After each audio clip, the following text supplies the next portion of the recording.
Hi, this is Tavi Greiner, Astronomy.fm's Vice President of Communications.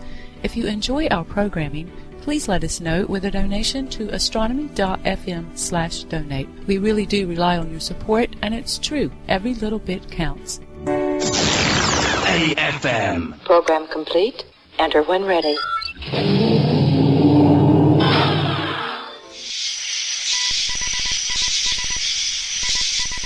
The curtain of night is drawn back. The telescopes are trained. The domes are open. The audience is set.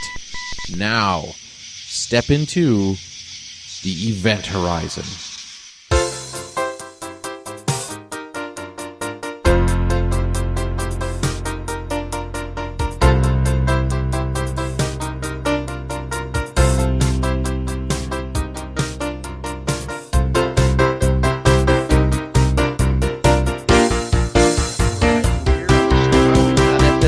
It is another Friday evening.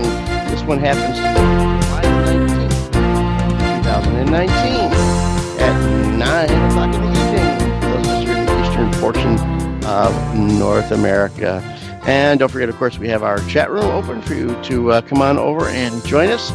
And so far, it's a lightweight crew tonight, just Glenn, you and me in our chat room tonight. Yes, we have a packed show. It's me, Nick Yvette's 2 Echo 0 Lima Uniform November.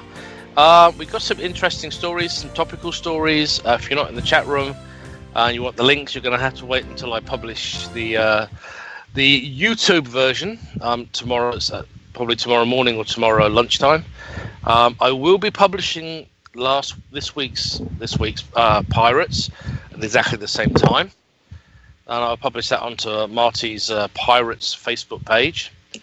And I will put the link up also on the AFM Facebook page, so that everybody can get it, including the links, which have been sent to me very graciously by Plaid Mac. Thank you, mate. Mm-hmm.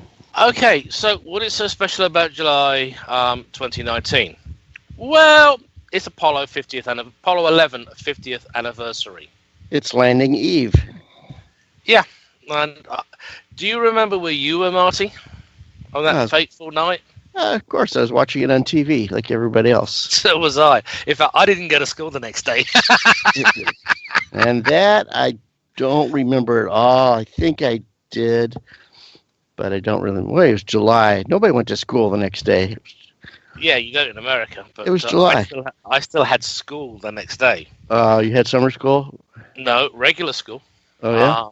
British schools have a slightly different summer holiday period. Hi, Starstorm. Glad you made it. So basically, I was so out of it by the time everything had happened that my parents actually called me in sick to school. Mm-hmm. Let me think. 1969. I was about 5. Okay. Time. So, as I say, it was... And you were hungover at 5? No, I was just completely out of it. I hadn't slept. Okay. It seemed like it was in the evening, like 9 o'clock here, something like that. So, yeah, that would have put you back into the 2 o'clock in the morning time. Yeah, so like I said, everybody's glued to the BBC. We've got Patrick Moore, Arthur C. Clarke, the ongoing James Burke, who is still, in his current age, still knocking out radio and television and websites. Well, there you go. There are some scraps left. That the BBC lost a lot of its Apollo 11 footage. I'm just going to vanish over onto my Facebook a second because I'm going to pull up a YouTube link because I actually have. Not only that, some of the Apollo 8. This is we have some Apollo 8 coverage, which I thought really, really wicked. I'm going to stop it from playing because I'm actually going to be completely distracted otherwise. And it didn't stop. There we go. That stopped it. Okay, so first off, I'm going to put a link into the chat room. It is the Apollo 8 special. It's part 1 of 3. Now, when you think actually back then, black and white tellies And actually, the landing, the stepping out of Neil Armstrong, the only reason we got to see it was due to the engineering, incredible engineering of a bunch of Aussies at Parkes Radio Telescope. Because the reason the picture was so grainy and difficult to see, they were actually filming their screen. There was a screen that was showing the actual thing, and they were filming what they were seeing on a television screen. Suitably masked, didn't give the game away, but that was the only way most of us could actually see Neil Armstrong make his famous speech and step out onto the moon. So having said that, I'm going to go back quickly to my Facebook page. Wasn't that because there's something like the main antenna that somebody else was using or going to use in the U.S. had a failure or something like that, if I remember? Yeah. So Australia was a backup antenna, and the main one, I think, in the U.S. actually failed, or the link failed, or something happened. Yeah, basically, it was the Aussie engineers in charge of Parkes really rose to the occasion. They were having problems, and you got to remember, the Deep Space Network did not exist at that point. When we were so busy watching man's first physical steps on the moon, nothing that we take for granted today for the current space missions existed. Right. We had Goldstone, and I think we had one other antenna. The crew didn't take the other problem was Armstrong and Aldrin were supposed to have taken a nap, and they didn't. So the only people who could actually transmit the pictures was the Parkes Radio Telescope. So anyway, there's the Apollo report with James Burke is in chat, and one of the other. Now, as I say, I've been Black Projects has been sharing links with me over the past few days, and of course another one was a Panorama show. If you're a British listener, you're familiar with Panorama. They are considered to be they are the current affairs program in the UK. If it's Panorama not on Panorama, then obviously it's not really worth happening. So there's the Panorama Apollo 11 special, Impact on the Earth. Now, as I say, it was one of those things. They decided, no, we're not going to bother to have us. We're supposed to sleep, but we're too wound up. We're going to go for it. We're going to do everything in one blitz. Apparently, they did take a break after the moonwalk and before liftoff, which gave Michael Collins all the time he needed to physically locate the lunar module. Now, given the fact that he's looking out of a window, he's got a huge area to scan on every pass. He has to know exactly where they are on the lunar surface, because the intercept from the command module has to be precise. If they miss, Neil and Buzz are, to put it politely, screwed, because there really wasn't the fuel reserve, certainly not on the lunar module, to perhaps change orbit and try another rendezvous. So everything was down to Mike Collins in the command module to actually make sure everything happened like it was supposed to. He did it. I believe he was described it at one point as being a merciless schedule. Every time he came around, he literally could not do anything else but look for Eagle, because that was his only thing he was supposed to be doing. Forget all the science, forget the photography. He had to locate Eagle, because he had to know exactly where it was going to lift off from, so he could make sure that he was there to rendezvous with them and transfer not only the two astronauts but their precious rock samples and bring them home. So it happened. Obviously, the video tape that had been filmed in the White House by President Nixon to tell the nation that they'd lost two gallant astronauts who are going to stay forever on the moon, never ever got aired. It did actually get aired, I believe, at one point on YouTube, but it just shows you how well prepared they were for either the failure of the Eagle ascent engine, or for them not to make rendezvous and return. Yeah, Glenn, he did actually. There was actually a written speech. It was all videoed, and it was ready to be transmitted to a nation waiting to find out what had happened.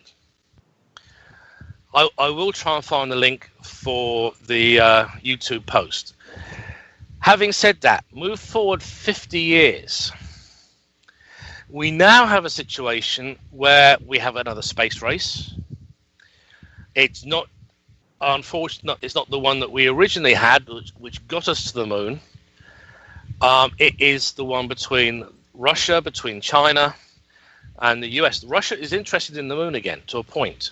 Mm-hmm. But the really big players are China and India. So they are the people now who are planning to be the next big space powers. Mm-hmm. A little bit of a space race on who's going to be the next country to land after 50 years. But the thing is, though, after 50 years, we fumbled the ball. We did nothing. Mm-hmm. We went to low Earth orbit. We stayed in low Earth orbit. We still are in low Earth orbit. Mm-hmm. Basically, we did nothing. We squandered everything that Apollo gave us. Yes, we had the historic Apollo-Soyuz link-up, which was good because it meant that two superpowers on Earth could temporarily put politics aside. They could meet in space. They could shake hands, share food. It's still low Earth orbit. It's still low Earth orbit, but it was propaganda. Yeah. It was the US and Russia saying, let's show the world that we can be really good friends in space for a while. Well, after the space shuttle, we're still back into that, because tomorrow there's actually going to be a launch to the International Space Station. The next crew, and where's that in NASA? Let me get that one centered up. Find out what time. I think it's like 12:30 tomorrow afternoon. Yeah, a little bit before 12:30. It's Expedition 60. The crew will be actually launching to the space station. Obviously, that is going to be from Russia. Yeah. And that's the whole thing. At the moment, for Western astronauts to get to the ISS, we are wholly dependent on Roscos. Mm-hmm. We don't have... SLS is stupidly behind. The predecessor to SLS really didn't have a chance. It was started, they did some preliminary research, then it got terminated. That was one of those I kept losing track of. Which company is this that's building this for the moon? But they kept going back and forth, and I kept losing track of all the missions. Wasn't that, let's see, was that Orion? Orion is currently delayed again. Okay, was it Orion that was replaced by SLS, or was it something else? Well, there was a previous launcher that was supposed to be the replacement not only for the shuttle, but for Apollo. Okay. And it was horrendously under budgeted. And in the end, it was simply, you know what? Can't be bothered. Do you remember the name of that? You don't remember the name of that mission, though, do you? I'm just trying to think about it. SLS. Oh, Black Project's in our chat room. Maybe he'll come up with that one for us. Yeah. He's saying that they used a single... Ares. There we go. That was it. Ares. That's right. Yep. I remember now. Yep. So basically that was supposed to replace Apollo. It was supposed to replace the shuttle. And it got buried. Mm-hmm. Literally. There was... Nobody really wanted to do it. It was... I believe it was the Bush administration idea, and then he got replaced by SLS. Okay. So I'm just putting a link. I'm just doing a quick look for Ares rocket. But the thing that gets me is it was actually developed as part of the Constellation program.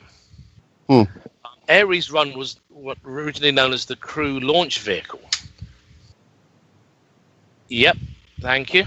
Black Project has put a YouTube link in for it, and I am being directed to a... Yes, okay, very good, Mariah. So it's not my fault that I was losing track of all these space missions because they kept changing themselves around and so basically Ares 1 was the Crew Launch Vehicle designed to launch the Orion spacecraft. Ares 4, a proposed dual launch vehicle for either lunar surface access module.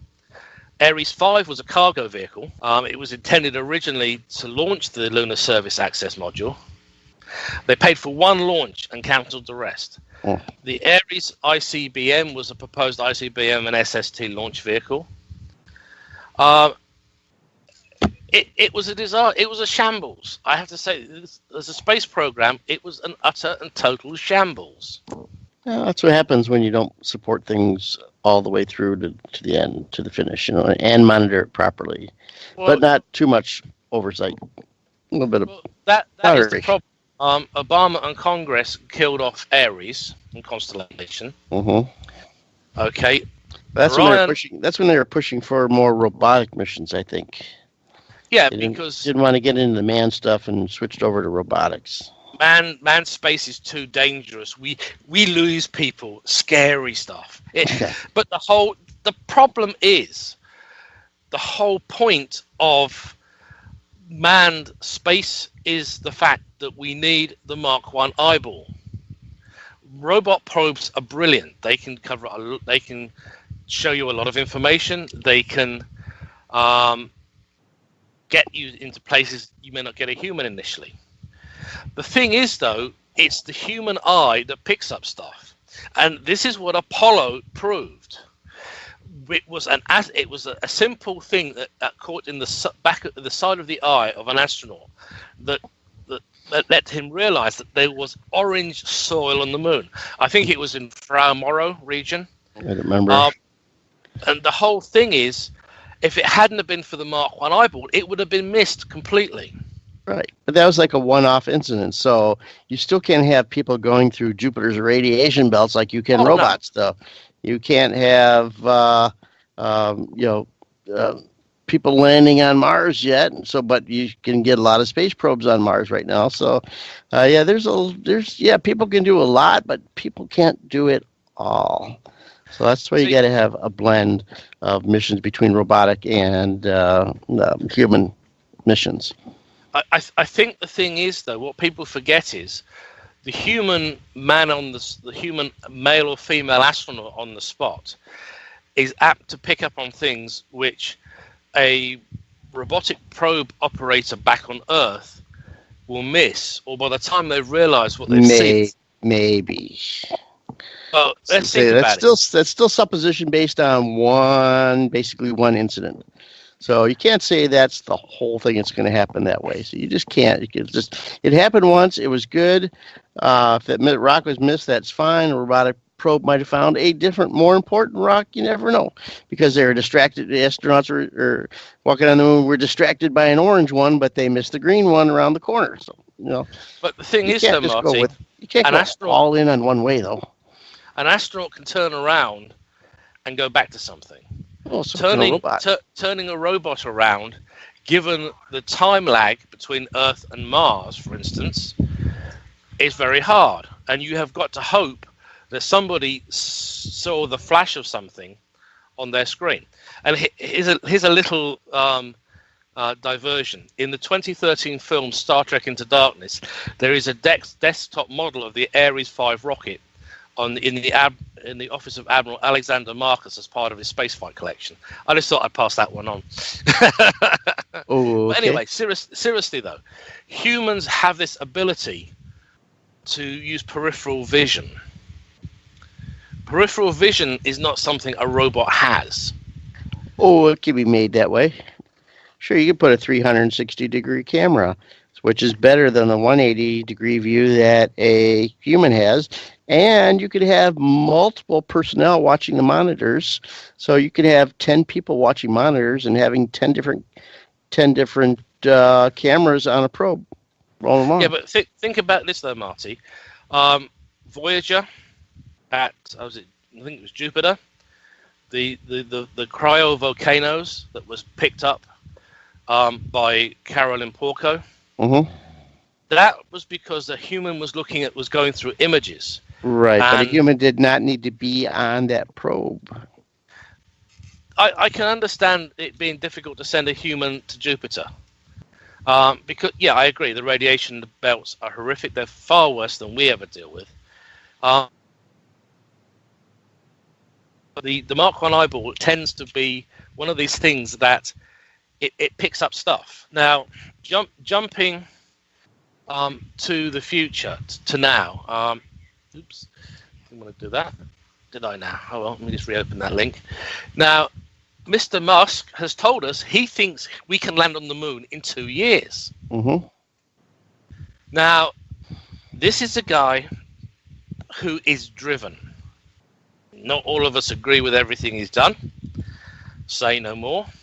Mm-hmm. I had to think back. It's like, well, I agree with this. Oh, wait, there was that little 60 satellite incident there, wasn't it? Okay, keep going. Yeah, okay. So he told Time Magazine that he thinks we can actually land on the moon in less than 2 years. The current NASA estimate is 4 to 5 years. Now, so history is one of the usually most viscerally felt by those who lived it. If you lived for World War II, you understand World War II.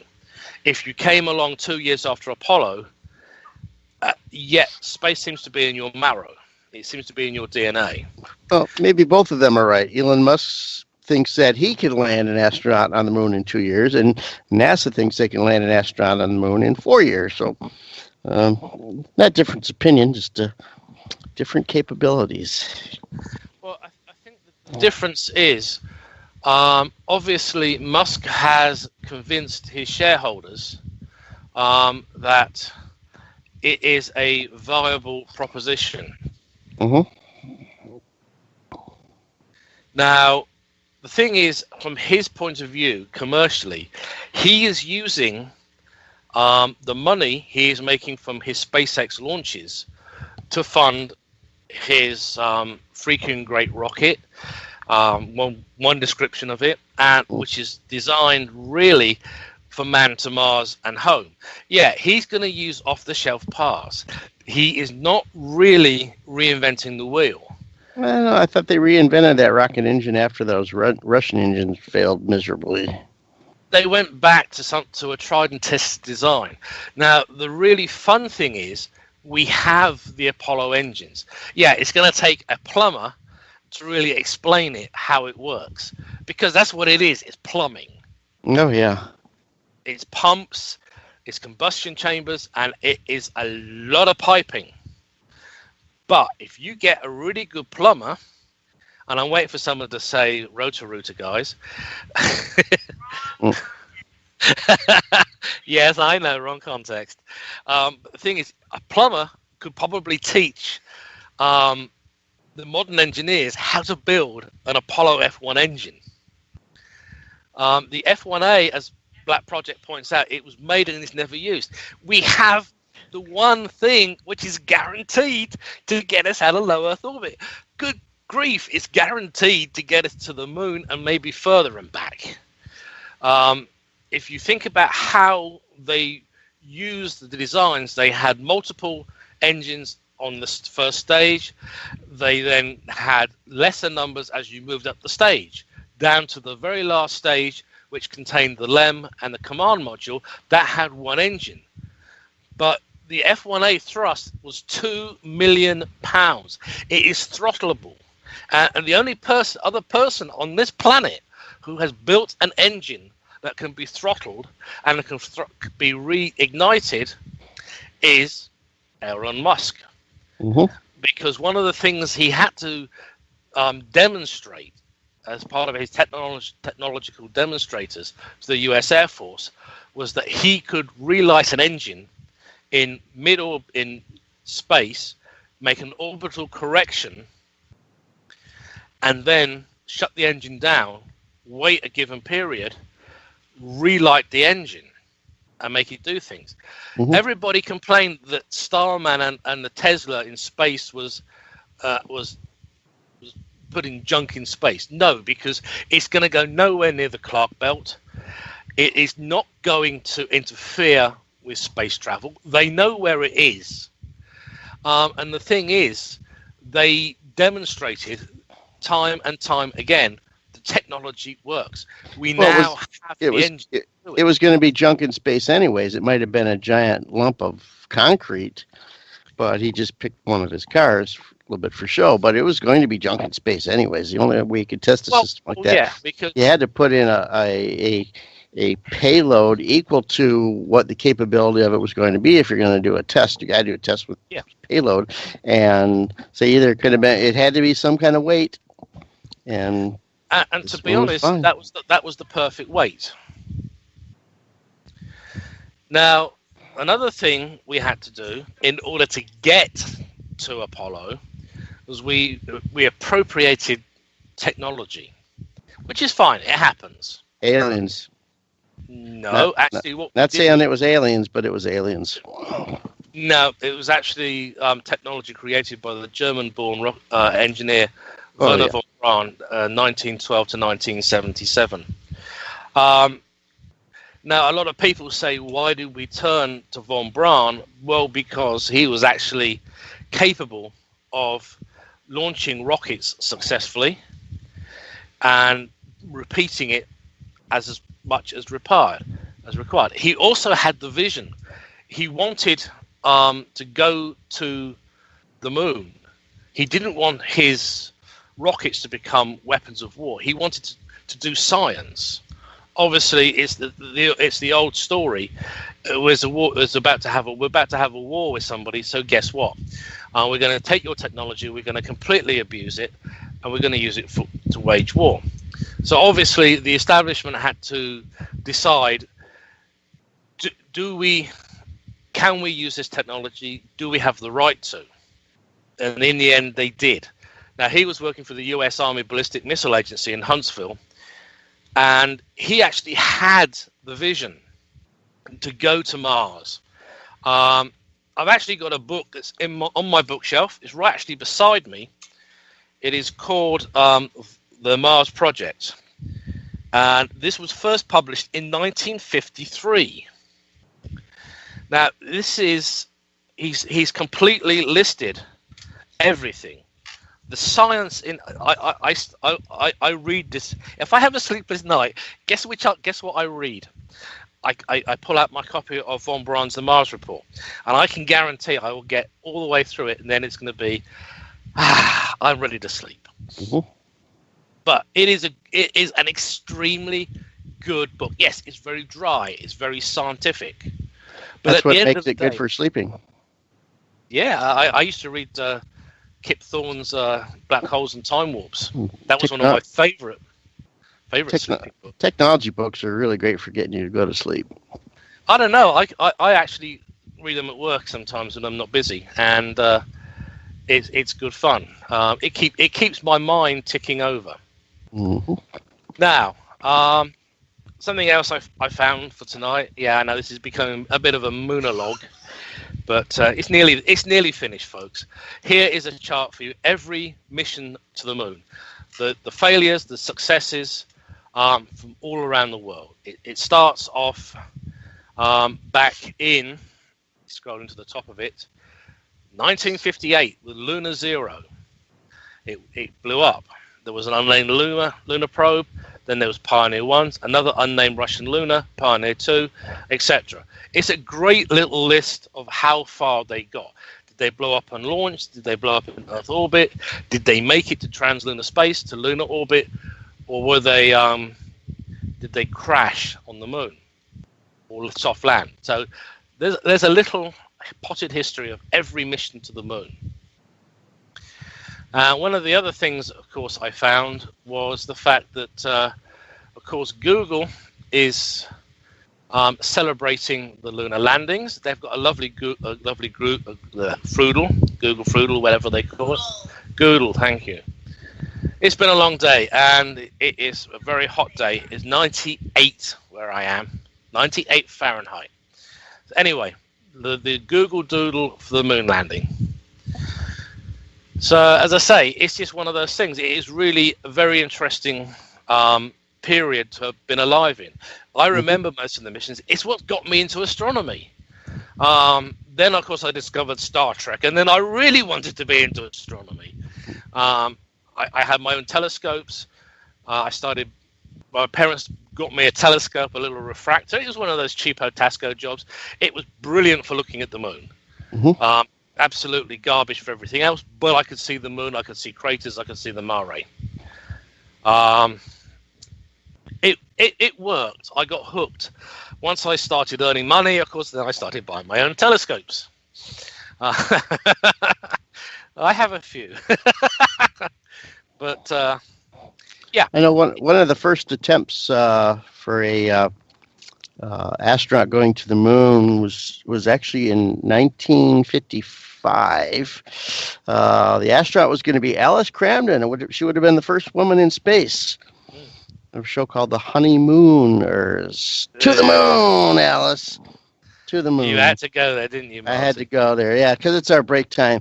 All right, everybody, we're going to do a little station identification. You're listening to the Event Horizon here on Astronomy.fm radio. It is another Friday evening. This one is July the 19th, 2019, about 9:30 in the evening.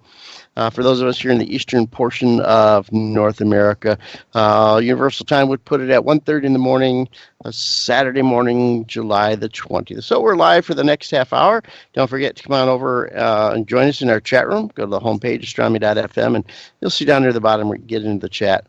And coming up, of course, we've got more programming. We're going to repeat this programming and more programming for the next 3 hours, and all repeated every 4 hours for the next 24 hours. So stick around after us or catch us more on repeat too. Yeah, and of course, don't forget we are now on YouTube. And I will post the links on Facebook as public links so everybody can get them. Now, somebody asked me. I found out the name the Australia. There was a movie, I think it was a movie about the Australia part of the Apollo landing. It was called The Dish. That is correct, yeah. Yes. I have a copy of it on my computer. Definitely recommend watching it. Oh, I totally recommend watching it. The most hilarious scene to me is where the U.S. ambassador arrives in the vicinity of the park, in the town where Parkes telescope is, to be greeted by the local band, playing the theme from Hawaii 5-0, because they believe it's the American national anthem at that point. Okay, now, comets are in the news. So I have been asked about comets, particularly ones which may be possibly visible to at least a 14-inch instrument. So, okay, I'm going to put my best BBC voice in, and here is the comet shipping forecast. Comet magnitudes and observable regions on July 2nd. So the first one is Pan-STARRS 27T2, magnitude 10, bright, observable 30 degrees north to 45 degrees south, visible early morning. Last visual observation was April 2019. Then we have Lemon 2018 R3, magnitude 10, bright, fade, poor elongation, last observed 2019 July. Africano 2018 W2, magnitude 12. I'm disputing that a little bit because I've actually imaged that. I'll put the link in a minute. Bright, 50 degrees north to 20 degrees north, best in the morning, and last visually observed July 2019. Lemon 2018 W1, 12 magnitude, fading 25 degrees south to 90 degrees south. It's an evening object, not yet observed. Assassin 2018 N2, 12.5, bright, 35 degrees north to 50 degrees south. It's a morning object. Last visually observed January 2019. Oh, and here's my favorite. 29p Schwachmann-Wachmann, the one that myself, Neil, and Mary all compete not to get. Hi, guys. Magnitude 13 question mark. Reason for that is because it does vary. It goes into outburst. on a regular basis. 50 degrees north to 50 degrees south. It's an early morning object. Last visually observed May 2019. Atlas 2017 M4, 13.5 question mark. It's fading. 15 degrees north to 90 degrees south. Evening object. Last visually observed 2018 October. And finally, Pan-STARRS 2016 R2, another 13.5 question mark magnitude, fading, 50 degrees north to 15 south, all night. Now, last visually observed January 2013. Now, there was a partial update on July 6th for 2018 R3, 2018 W2, July 9th, 2017 T2. Now, the observable region is an approximate indication of the latitude in which the comet may be seen. Obviously, under good conditions, comets may be visible outside this range. The period when visible is for the UK. If the comet is visible from the UK, otherwise for 40 degrees south or the equator as appropriate. And of course, the last visual observation is as received by the section. Details are often updated on the basis of observations published elsewhere. Beginners will find comets fainter than 7th magnitude difficult to locate. Now, highlights and news, which is very important. The next comet to become visible in binoculars may, I said may, be 2017 T2, which will be in range from the autumn of this year onwards. J.J. Gonzalez has observed it visually in March and April, rather brighter than the magnitude expected if the electronic observations are corrected for aperture. Now, the other thing, the likely peak brightness is extremely uncertain, ranging from faint binocular to obviously naked eye visibility. Comets are like cats. They have tails and they do with them as they wish. They also decide whether they're going to come into our skies, start to brighten, and then bam, switch off. Go around the sun and bam, switch on. And everybody's caught with their various pieces of clothing down. I'd say that's more like a Cheshire cat. You could be right there, Marty. Now, the other place I do heartily recommend going for comet information, whilst I'm doing that, I'm just putting, this is the picture I took a couple of nights ago.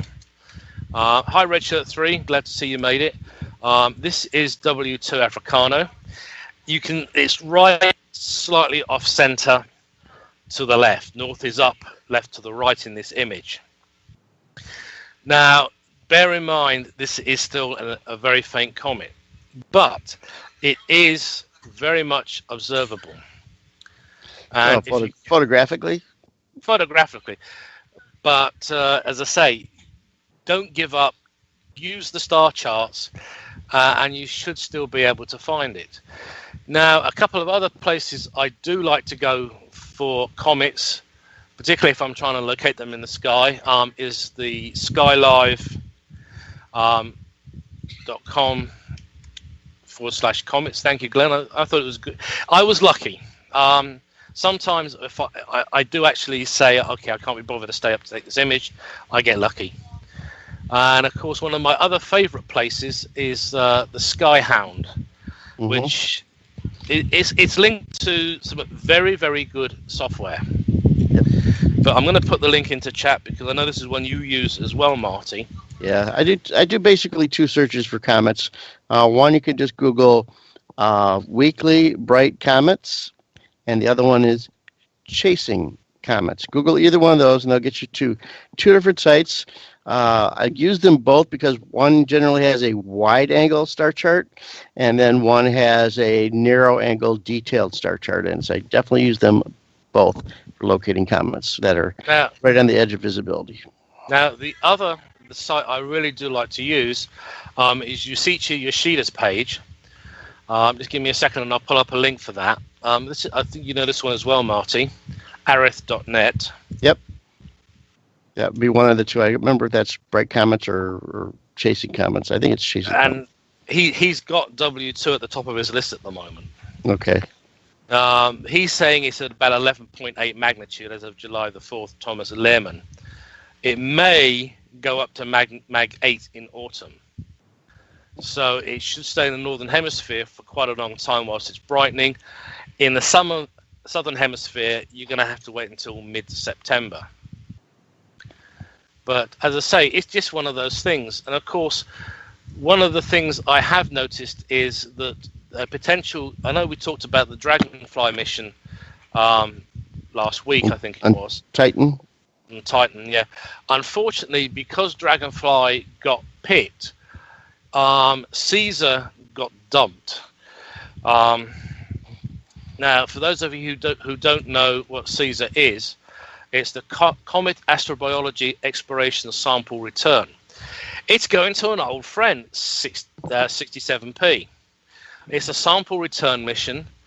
It was originally proposed in 2017 as part of the New Frontiers program, Mission 4. By December 20th of 17, it was one of the 2 finalists. Unfortunately, as of the 27th of June of this year, the other finalist, Dragonfly, was chosen instead.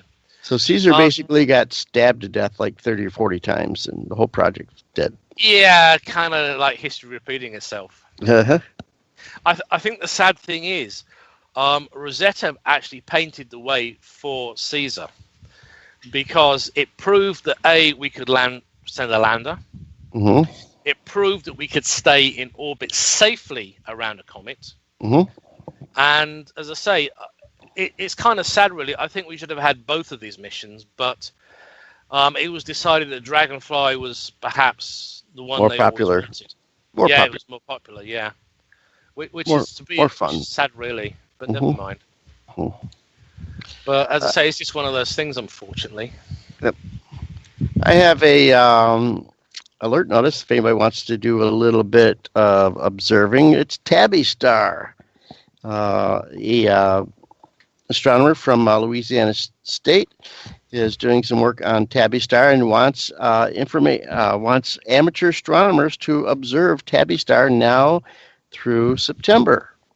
So it's actually, let's see, it's in the constellation of Cygnus the Swan, so easily northern hemisphere. In fact, right around midnight, it's almost straight overhead. Right ascension for Tabby Star is approximately 20 hours, 6 minutes, and declination 44 degrees north, about 27 minutes after that. And magnitude generally about a little brighter than 12th magnitude. So pretty good one for imaging. And they definitely want lots of images because they're going to be comparing them to TESS. TESS is going to be doing a lot of extra observations of Tabby Star.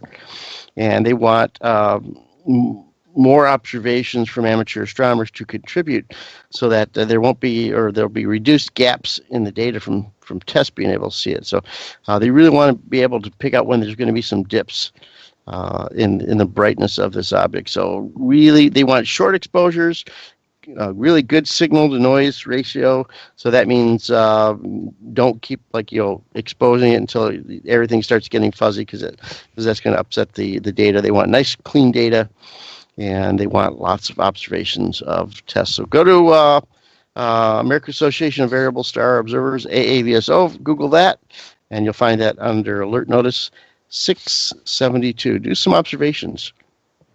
I did put the link into cometchasing.skyhound.com. It's a very good site. In fact, I own the software that Greg does, and I love the software. I'm having to relearn. The new Skyhounds 4 is really designed for images, so I'm now having to relearn everything I learned for Skyhound 3. But it's a challenge, and I am rising to the challenge, as they say. Great. An object has been discovered. Now, this is under a supernova list. Now, it's not necessarily a supernova, but an observation has been made of an object that has brightened up to 10.9 magnitude. So it says under what galaxy is in it, it says host, it says none. So that means it's something, usually means something in the Milky Way galaxy. Might be a nova or something like that. The designation for this is AT 2019 LKC,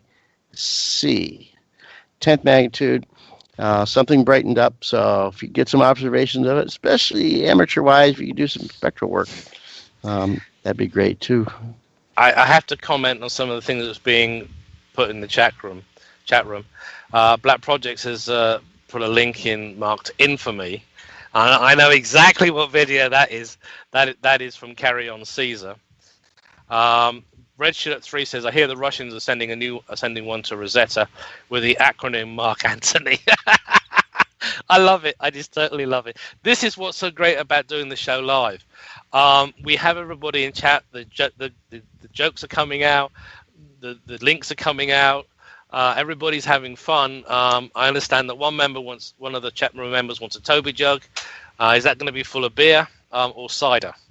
I think I'll take the cider for that one because it is something out of Somerset and Cornwall. Arr.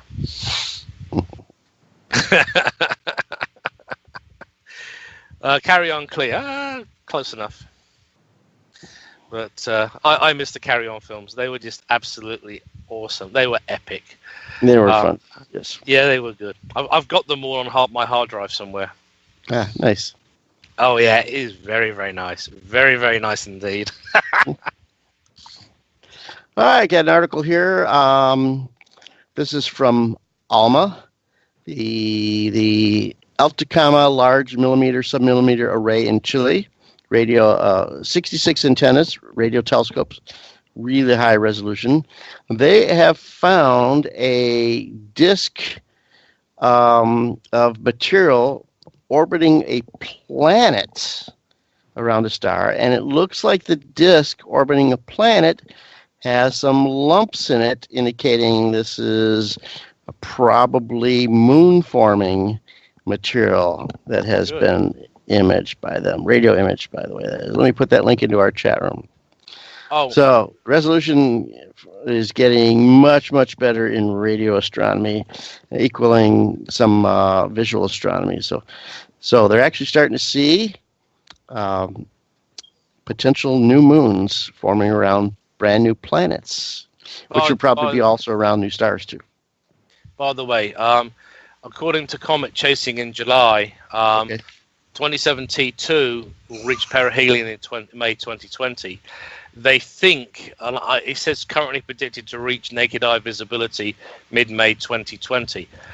As of right now, it's lost in the sun's glare. It should reappear in July, and it may be fairly bright. The only other thing I'm going to add is that 29P has outbursts. It's a brightening of 0.5 to 1.0 magnitudes, roughly every 59 days. And the outbursts take about 5 to 10 days to subside, but up to 3 subsequent outbursts may occur 5 to 10 days afterwards, each one typically smaller than the last. 29P has a 14.8-year orbital period, and it reached perihelion March 2019. However, it varies from distance from 5.8 AU at perihelion to 6.8 AU at aphelion, which is unusually a small variation for a comet, and it does remain quite away from the sun at all times. Yeah, okay. Be nice to see some comments again. Well, as I say, that's why I'm imaging remotely, because that at the moment is the best way to get a decent comet. Mm-hmm. And even W2, when I check my images, when I check my email of the images that have been sent to me, it is really not that little nucleus was very, very sweet. It's a little fuzzy blob, and it has the potential. Now, keep in mind that W2 Africano will come within 0.5 AU of the Earth in September of this year. It's expected to reach a magnitude brightness of about magnitude 8.8. It is the brightest thing at the moment I have seen that we're going to have this year. Apart from M1 Pan-STARRS, that was past perihelion, which occurred in August of 2018, and that was only 8.7 as of July 2018. Mm-hmm. So, as I say, predicting comets is kind of witchcraft at the best of times. Mm-hmm. And anybody who tells me that they can confidently say this is going to be a naked eye comet, okay, I'm going to reserve my belief until it happens. We all remember Ison, don't we? I'm gonna stick with my new saying now. Okay, remember, everybody quote me on this one. Comets are like Cheshire cats. Now you see them, now you don't, and now you do. I'll tell David Levy you said that. All right. It's about Black Project is asking, is that plus or minus? It's plus.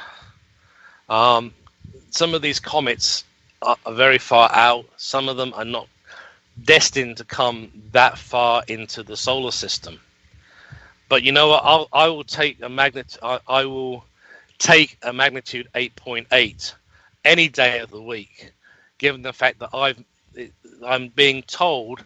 Okay, so let me quickly go back to the Sky Live, and Africano, according to them, is currently, according to JPL, 14.6.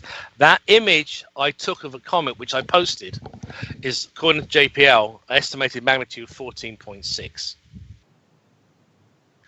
And it's good. Yeah, it is the fact that I got it. I dead center. Yeah, pretty much dead center. Though I'm actually dialing a telescope in on a comet. Again, it's chance. It is witchcraft, I suppose. Really, you've got to make a decision.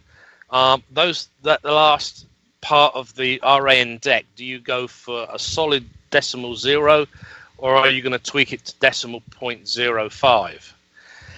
I will set up runs that cover 0, decimal 5 plus, and decimal 5 minus when I'm setting up a telescope to actually image a comet, because that plus or minus can say whether you're going to get it dead center, which makes it easier to find anyway. Mm-hmm. The other thing, of course, is this was a luminance only image. Again, white light, no color filters. Yeah, literally, because that way you have a better chance of seeing it against other objects. If you look at a lot of starscapes and astronomical images, there are an awful lot of fuzzy objects, which are galaxies, not comets, that could even be nebula at extreme distances. That was the whole reason behind the Messier catalog. Not that there are certain Messiers I love to image, but I don't do the marathons anymore. But the whole thing is, I'm going to watch that video later on, Black Projects, about how to start the F1 engine. That's later. Like the blue touch paper and run like heck. But as I say, the thing is, you really, really are going to spend a lot of time practicing processing. You're going to spend a lot of time getting to know your the instruments you're using. And you really need to know what the binning is on the cameras that you're using. And you got to make sure you get your flats, your darks, your lights. It is a very time-consuming business. And a lot of paper. I realize that a lot of people just give up because it takes too much time. Not really, because you can automate the whole process. It's the learning curve takes a long time. That's why I don't do so much astrophotography anymore. In fact, there's a comment in the chat room. Did you hear Elran said, "Oh, that fire was nothing. Why we made a stainless steel hull?" That makes a lot of sense. But anyway, the thing is, if you're going to image deep sky and comets, be prepared to put an awful lot of time in to learn. And the really nice thing is, people like iTelescope will have all the flats, all the darks ready for you. You can download them. I hope you've got a good bit of bandwidth and a nice fast speed. I did it. Tutorial videos too. Yeah, they do. Check out the tutorial videos. I really recommend it. So if you don't have a camera and a telescope and a big telescope, I recommend going to iTelescopes and start your astro imaging that way, and then look at their tutorials on how to do it. And then there's plenty of tutorials on image processing too. I don't know about if they have them, but there's other ones out there too. You have to get some software to image process, but it's the best two pieces of software I've ever played with for imaging FITS files, not anything else, not AVI files or anything else for solar system images, there's two pieces of software I really love. I own one of them. It's called Nebulosity. It's from Stark Labs. Okay. And I'm sure Tony or Nathan had a role in that one. Hint, hint. Or Howard. There's a Marvel Eureka for you. Or PixInsight. PixInsight, yep. They are, to me, the best pieces of software. They have books, they have video tutorials on YouTube. I have the book for PixInsight because eventually I'll get there. Nebulosity has a brilliant series of tutorials for you. With PixInsight and Nebulosity, you can even use DSLR images, raw images from your DSLR, and process them in there. And it takes you through everything, even how to recover from a mistake. When you're doing your dark lights and flats. Things to do when it's cloudy and rainy outside. If you want to get into astrophotography, then you'll end up loving the rainy, cloudy days because you get to go do some tutorial videos on how to do that stuff. Well, yeah, that's the greatest thing. You're going to be an eternal student. Trust me. Mm-hmm. I don't use Photoshop. But I really do love Nebulosity. If I'm going to do something where I'm going to accumulate maybe 72 hours worth of data, I'm going to go the Nebulosity or the PixInsight route. The thing is that data, potato. The thing is what you feel comfortable with. Mm-hmm. And at the end of the day, if you're happy with PixInsight, stick with it. If you're happy with Nebulosity, stick with it. I've learned both, and they both have good pluses. They both have minuses. But at the end of the day, I think at the moment I really do like Nebulosity because they have kept it simple. The old phrase in engineering is KISS: keep it simple, stupid. Because plus, if you're happy and you know it, clap your hands. You can do that if you wish, Marty. I will not stop you. Alrighty. By the way, India is going to, they have rescheduled their moon launch for Monday. So you can go to ISRO, India Space Research Organization. I think that's what it is. And check out their website and see if you can actually watch the launch if you get time for that. It's only a couple more minutes for a couple of things. By the way, China's space lab, Tiangong-2, has successfully re-entered and burned up in Earth's atmosphere in a controlled re-entry. So that's just part of their plan for that space station. So they did bring it down safely. I think that's very important because it's setting a milestone that you're actually, instead of having stuff cluttering up near Earth orbit, cluttering up the Clark Belt, Leo, and high Earth orbit, you're actually already got plans in place. Or coming down with pieces intact in embarrassing places. Like Australia. G'day, mate. Well, it's a Skylab. I want to flog you. A lot of open land in Australia, so that's not so bad. But yeah, somebody's backyard, that's not necessarily so good. Depending on whose it is, though. Not always, and it's not always finders keepers, by the way. So. No, basically, if you had a piece of Skylab in Australia, you were told it belongs to the US government, and if you want to get a compensation claim out of it, you're gonna have to hand it over, cobber. There you go. So if it hits your house, you got to give the pieces back, but you can cut off those pieces that were damaged from your house and sell those on eBay. Anyways, it's time for us to think about heading on out, everybody. We've spent the entire 1 hour talking to you all. Hope you enjoyed our program today. I want to thank everybody that's been in and out of our chat room tonight. Really appreciate you all being part of our show tonight. We should be back next Friday as usual. Yep. So everything is going according to plan. Chief Engineer Rob, this is the away team. Marty, myself, and Starstorm are ready to beam up at the end of another successful mission. Energize. And change out of your red shirt. All right, everybody. Thanks for listening in tonight. Got more programming coming up, including First Light. So stick around. Keep listening in. And then we'll see you all again next week. Good night, Good everybody. night, Red Shirt. 3. Good night, everybody. Good night, Optronics. Black Shirt, Glenn. Black Projects. Aqua, Glenn.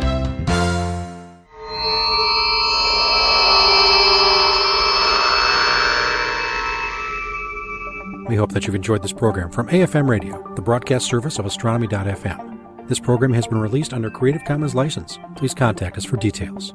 You may find more of our AFM original programs on our website. It's really easy to find us. We are Astronomy.fm. You may also find us in the iTunes radio listings near the top of the News Talk section, and also as an iTunes podcast selection. We'd love to hear your comments. Please email us at radio@astronomy.fm. Thanks so much for being part of the voice of astronomy around the world and across the known universe. This is Astronomy.fm Radio. Hi, this is Tavi Greiner, Astronomy.fm's Vice President of Communications. If you enjoy our programming, please let us know with a donation to astronomy.fm/donate. We really do rely on your support, and it's true, every little bit counts. AFM. There I was, doing my thing, and all of a sudden, wham! Astronomy right between the eyes.